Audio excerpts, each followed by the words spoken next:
Welcome to Africa2U. I'm Vivian Birchall, your host. In this episode, my guest is Miss Maria Martinez, our Department of State official working with the Office of African Affairs. Right. Maria joined the Department of State as a Presidential Management Fellow in 2015. She was a military political officer at the U.S. Embassy in Riyadh, Saudi Arabia, and served as a desk officer for Qatar and Nigeria. She is currently the desk officer for two African countries, Burkina Faso and Cabo Verde. Prior to joining the Department of State, she served in the United States Marine Corps for 13 years, during which she was stationed in Okinawa, California, and Virginia, and deployed in Australia, Thailand, and South Korea to support bilateral military exercises. She holds dual bachelor's degrees in international security and conflict resolution and Islamic and Arabic studies, and holds a master's degree in U.S. foreign policy. We sat down to chat about the U.S. relations with two African countries, specifically Burkina Faso and Cabo Verde.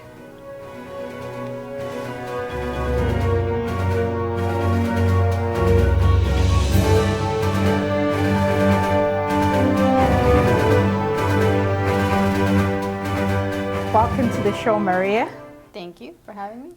Let me take this opportunity to thank you for serving our country, the United States. Thank you for serving. Oh, you're welcome. Thank you very much for saying that. So it's been 200 years since the United States opened its first consulate in sub-Saharan Africa in Cabo Verde, then our Portuguese colony. What are some of the key cooperation areas and goals for the U.S. and Cabo Verde today? So one of our key areas of cooperation is promoting economic growth that is driven by the private sector. We have the Millennium Challenge Corporation that has completed two compacts in Cabo Verde. The first one was signed in 2005. It was approximately $110 million. It focused on expanding Cabo Verde's port of Praia. Also, it focused on building bridges and roads to promote the internal integration of Cabo Verde's markets and also to reduce transportation costs. And then, in addition to that, Cabo Verde also signed another compact in 2012. And that one focused on the water, sanitation, and land title and registration sectors. And this is all focused on promoting private investment. So Cabo Verde is the first country to complete two MCC compacts. So we look forward to promoting American business investment in Cabo Verde. It's a stable country, and it has the distinction of being one of the only countries to complete two MCC compacts. But aside from that, one of our other priorities with Cabo Verde is maritime security and strengthening Cabo Verde's maritime security capabilities. Our Department of Defense, along with our U.S. Coast Guard, continuously trains and conducts military training exercises with Cabo Verde's security forces. We also provided 10 harbor patrol boats in November of 2017. So these have proven to be very useful for the Cabo Verdeans. They have already conducted a rescue mission and in between the islands, which is a little bit difficult sometimes navigating from one island to the other. And so in this case, they were able to use the patrol boats when to conduct a search and rescue mission when one of the flights was not able to transport the Cabo Verdeans to this crime scene. So how many islands does Cabo Verde have? Cabo Verde has, I believe, 10 islands and 8 small islets. So are they all habitable? No, not all of them are habitable. No. All right. I was just curious. So I know you're also the focal person for Burkina Faso. So Burkina Faso is part of the Sahel G5 regional cooperation framework, along with Chad, Mali, Niger, and Mauritania. What is the role of the G5 in protecting the Sahel region from extremists, and how has the United States helped with this process? Yes, so the G5 Sahel established a joint force back in February 2017, mainly focused right now on counterterrorism operations. The United States has provided, we announced, 60 million a year ago in 2017. Right now, we are up to $110 million of bilateral security assistance to the G5 Sahel Joint Force, and that will continue to grow depending on the needs that are identified by each of the G5 Sahel countries. For Burkina Faso, we will be providing approximately 46 million in bilateral security assistance. Some of that will be vehicles, training, protective equipment, so that they can conduct operations as part of the G5 Sahel Joint Force. Yes. Both Cabo Verde and Burkina Faso are eligible for preferential trade benefits under the African Growth and Opportunity Act, or what people know as AGOA. How has this program propelled economic growth in those countries? Yes, it's been a little bit difficult, for both Cabo Verde and Burkina Faso to maximize the AGOA benefits. Mm-hmm. We are using USAID's West Africa Trade Hub to help them come up with strategies to maximize their AGOA benefits. I would say that the Millennium Challenge Corporation in the long term will have had more of an impact in promoting economic growth. What is this Millennium Act that you're talking about? The Millennium Challenge Corporation, it's one of our agencies that is focused on reducing poverty through economic growth. Mm-hmm. But you also have to qualify for a compact. There's a report card that comes out, and countries have to meet certain requirements in order to be eligible for this type of assistance under the Millennium Challenge Corporation compact. And like I mentioned earlier, for Cabo Verde, we helped them expand the port of Praia. We also focused on building roads and some of the bridges, and reforming the land title registration process. But for Burkina Faso, as I mentioned earlier, Cabo Verde has completed 2 compacts already. Burkina Faso completed 1 compact. And now we are in the process of developing another compact that will focus on Burkina Faso's energy sector and human capital development. And that's mainly because the poor quality of energy and low access to energy in Burkina Faso, as well as a low-skilled workforce, these 2 were identified as one of the main constraints to economic growth in Burkina Faso. And so that's why the Millennium Challenge Corporation will focus its next project on these 2 areas. So it's still being developed. We don't have a final number of how much that will cost, but it should be a few $100 million once the assessment and the projects are completed. But we still haven't signed anything, so. Right. I'm out of curiosity, which people take part in developing these compacts and programs?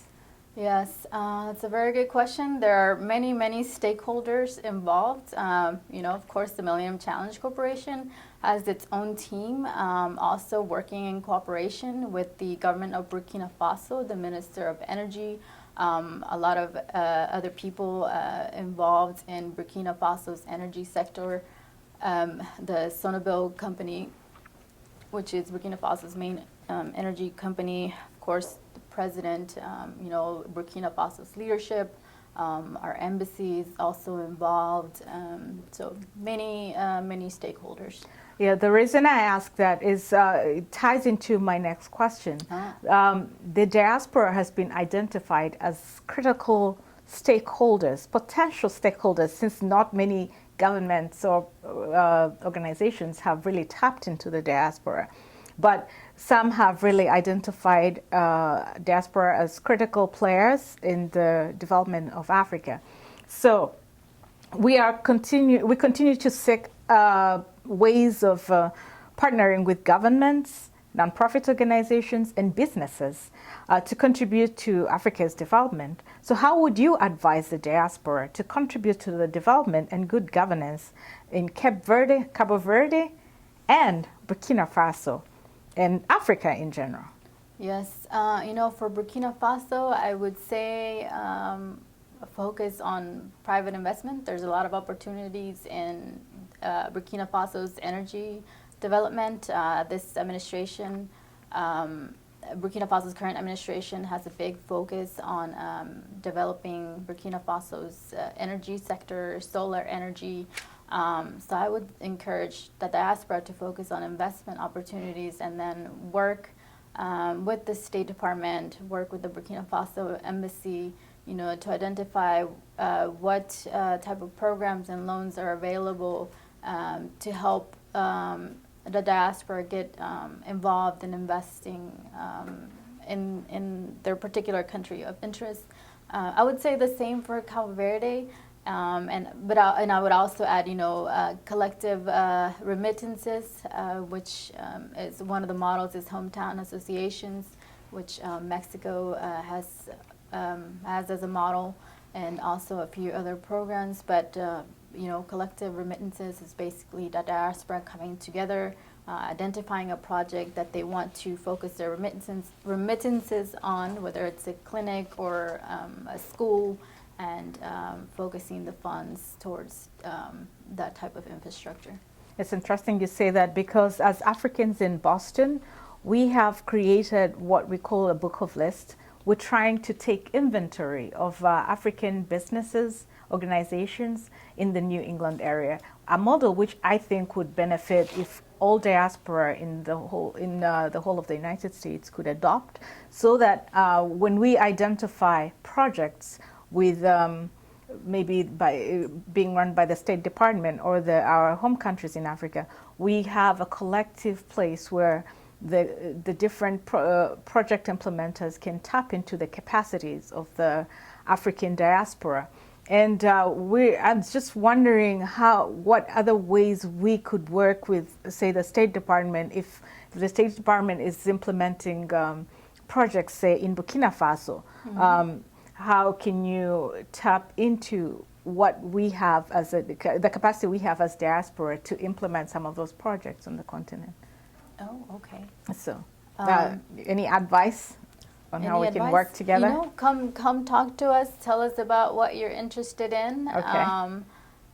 Reach out to the other embassies. Right. If you talk to me, talk to anyone in the State Department. We could also put you in touch with our embassies overseas and just make the connection about how we can work together towards a particular project. We're certainly going to do that. I will be in touch, because we are, as a diaspora, we're hungry to for ways in which to work with to improve the ways of life of the people back on the continent. We're blessed to be in the United States. I'm a naturalized citizen, and I don't take it for granted. The United States has offered so much for me to be better, to maximize my potential, and I believe that I speak for a section of African diaspora, and we're more than happy to extend some of what we have been blessed with to help develop the continent of Africa. If it means working with the State Department, we'll do our best to create those partnerships. Yeah, no, definitely. And, we definitely look to the diaspora, as one of the groups of people that could, develop Africa and invest in Africa, because you already have that connection, and also help us in encouraging other people that do not have ties to Africa to invest in Africa. Because I'd say, in the countries that I work in, Burkina Faso and Cabo Verde, a little bit of money could go a long way, mm-hmm. $10,000, $20,000, that could make a big difference. Yeah, and just what is coming up at the State Department on the Africa agenda? Yes, so I was telling you earlier, but the president just signed into law the BUILD Act, which will establish the U.S. International Development Corporation. So I would tell your viewers, anyone that's watching, to stay tuned for that, track the developments of this new agency. So it's supposed to replace OPIC, Overseas Private Investment Corporation. So it still has. So it should be launching in late 2019. Depending on how things work out, but. It will have $60 billion to provide to promote investment in low-income and lower middle-income economies, and there's a lot of flexibility there, whereas OPIC did not have a lot of flexibility. It did not. It was not mandated to focus on low-income and lower middle-income economies. So we're hoping that and me working on some of the poorest countries in the world and low income and really lower middle income countries, I'm hoping that that will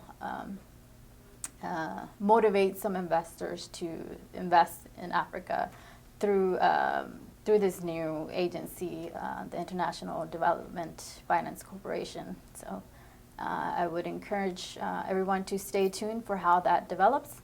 And then also, we will have our new Africa policy that will be rolling out soon. I don't have a specific date of when we will be rolling that out, but stay tuned. We should have something, we should have an announcement coming up soon.